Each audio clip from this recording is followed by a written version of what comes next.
निशा भगत, आज मैंने उनका एक बयान देखा भारत मित्र चैनल पर। वो कह रही है मैं समाज से बहिष्कृत हूं, समाज मेरे साथ खड़ा नहीं है और वो मेरा बहुत सारा रहस्य जानती है। तो मैं पूछना चाहती हूँ निशा भगत, क्या रहस्य जानती है आप मेरे बारे में और क्यों नहीं बताती समाज को? और मैं समाज से बहिष्कृत नहीं हूं, संविधान ने मुझे बहिष्कार नहीं किया है और आप जैसे घटिया प्रवृत्ति के लोगों को संविधान पूछेगा भी नहीं, जो कुछ भी किसी के बारे में भी गाली ग्लोज उल्टा पुल्टा बोलती है और उसको संविधान पूछेगा। संविधान सल्यूट करता है हमको और वो दो चार लोगों का बहिष्कार कर देने से, मुझसे बात नहीं करने से वो लोग अच्छे नहीं हो जाएंगे और मैं बुरी नहीं हो जाऊंगी। तो पहले आप अपने बारे में देखिए। मैं आपकी तरह महिला को शराब पिला करके ठेकेदारों के पास नहीं बेचती हूँ।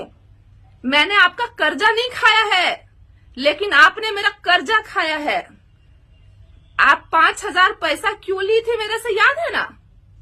10,000 मांग रही थी आप, सौदा करने आई थी आप। कोई भगत को लेकर के जो रेस्टोरेंट चलाता है, सिर्फ और सिर्फ आप ठेकेदार लोगों के संपर्क में रहती थी, महिला को दोस्त बनाती थी, दारू पिलाती थी और ठेकेदार के हवाले कर देती थी पैसा के लिए। अब पैसा के लिए इतनी गिजी हुई लड़की है।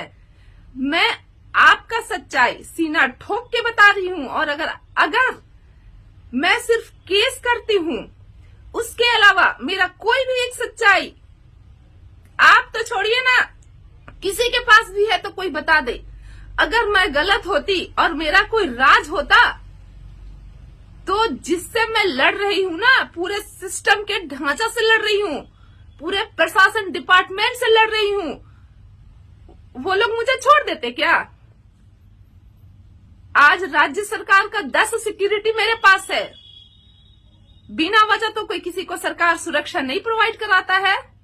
तो सरकार और संविधान बखूबी जानता है कि समाज के लिए बेहतर कौन है। समाज के लिए ना आप जैसी लड़कियां ना गंदगी है, गंदगी। और मैं आपसे डरने वाली नहीं हूं। क्या राज जानती है आप? बोलिए तो सही। और मैं आपके पास गई थी, आप हमेशा मुझे कॉल करके बुलाती थी, आपको हमेशा मेरी जरूरत पड़ती थी। मैं तो बस देखना चाहती थी आपकी ईमानदारी कि आपकी पहुंच कहां तक है। और जयराम में तो कोई गलत नहीं लिखे हैं। श्रीमती, आप किसके साथ शादी की है आपको पता है ना? यही कहते हैं कि समाज के 2 चेहरे होते हैं। समाज को यह भी बताइए ना कि आप जेल में जिससे बात करती है सोनू सिंह कौन है? और आपके ऊपर जमशेदपुर के कोई थाना है जिसका एफआईआर का कॉपी मेरे पास है, वो एफआईआर आप पे क्यों हुआ है? आप पे हथियार सप्लाई करने का एलिगेशन है, आप पे क्रिमिनल लोगों से बातचीत करने का, जेल से संपर्क करने का आप पे एलिगेशन है। ठीक है, आपको जमानत मिल गई, आप एक महिला हैं, हमारे माननीय न्यायालय महिलाओं के साथ हमेशा न्याय करते हैं, लेकिन आरोप मिट तो नहीं गया ना आप पर? आपके ऊपर से आरोप मिट तो नहीं गए? बस आप हमको बता दीजिए, आपने मुझसे पैसे क्यों लिए थे और किसको लेकर आप मेरे घर आई थी और किसका दलाली करने आई थी आप, है ना? और दूसरी बात, अपनी जो भांजी लगती है या क्या लगती है जिसको आपने घर से निकाला है, दूसरा कोई क्या बोलेगा? वो खुद आपने उसको भी बेचने का काम किया था दारू पिला करके। बताइए ना, सिर्फ और सिर्फ मर्दों के साथ बैठकर शराब पीती हैं, अयाशियां करती हैं, ये चीज आप भूल गई?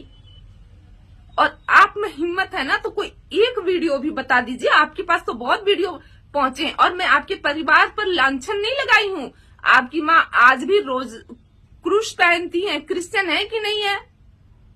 तो क्या गलत कह दिया? मैंने तो आपके परिवार पर लांछन नहीं लगाया कि आपके परिवार गलत है, ना तो आपके परिवार को गाली दी, और आप मेरे परिवार की बात करती हैं। अरे क्या जानती हैं आप मेरे परिवार के बारे में? थोड़ा शर्म कीजिए। नेम और फेम कमाने के लिए इतना हद तक मत गिर जाइए निशा भगत, वरना बहुत महंगा पड़ेगा आपको। आपके पास कोई सबूत नहीं है, मेरे पास सबूत है कि जिन लोगों पे है ना ये एक्ट लगा है, जो अपराधी हैं, जो जेल में बंद हैं, वो आपको पत्नी क्यों कहते हैं? आप उनको पति क्यों कहती हैं? मेरे सामने फोन आया था ना जेल से, जो सिपाही कह रहा था कि आप फलाने की सोनू सिंह की वाइफ बोल रही हैं। है, छुपाए नहीं छुपता सच्चाई, है ना? और कोई एक भी वीडियो बता दीजिए ना मेरे बारे में कि आज तक मैं कोई गलत काम की हूं। अरे शुरू से पुलिस प्रोटेक्शन के बीच रही हूं। कोई मेरा चरित्र में अगर इतना सा भी दाग होता ना तो पुलिस प्रशासन मुझे ले बजारती। आईजी और डीआईजी और डीजीपी को मैंने कटघरे में खड़ा कर दिया है। वो लड़की हूं मैं। मेरी इतनी सी भी अगर मैं धूमिल होती ना तो प्रशासन मुझे ले बजारता। खुद की तरह समझ रखी है क्या? उतना ही बात कीजिए समाज में आकर के जितना जरूरत है।